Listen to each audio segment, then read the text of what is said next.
प्रभूमध्ये स्वतःला सांभाळू देणार नाही, म्हणून सैतान तुम्हाला अठासीपणाच्या गोष्टी दाखवेल, दारूबाजीच्या गोष्टी दाखवेल आणि संसाराविषयीच्या चिंता दाखवेल.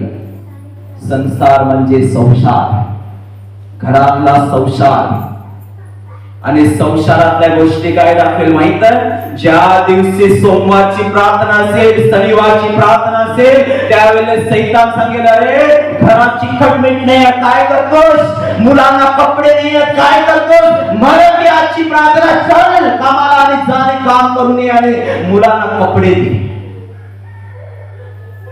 आणि लोक धास्ती करतील या जगामध्ये स्वतःच्या जीवनाविषयी जगायला. लोक काय करतील माहित आहे? स्वतःच्या शरीराविषयी, मुलाबाळांच्या शरीराविषयी, स्वतःच्या संसाराविषयी चिंता करायला लागतील या जगामध्ये जास्ती. आणि या गोष्टीमध्ये जर तुम्ही फसला तर कदाचित परमेश्वर तुम्हातून निघून जाईल, तर तुम्ही समर्थ होऊ शकणार नाहीत. कारण लोकांना शेवटच्या काली येशू समोर, न्यायाधीशासमोर उजव्या बाजूने उभा राहण्यासाठी समर्थ बनायचं असेल तर संसाराची चिंता पण साईडला करावी लागेल असं बायबल म्हणतं.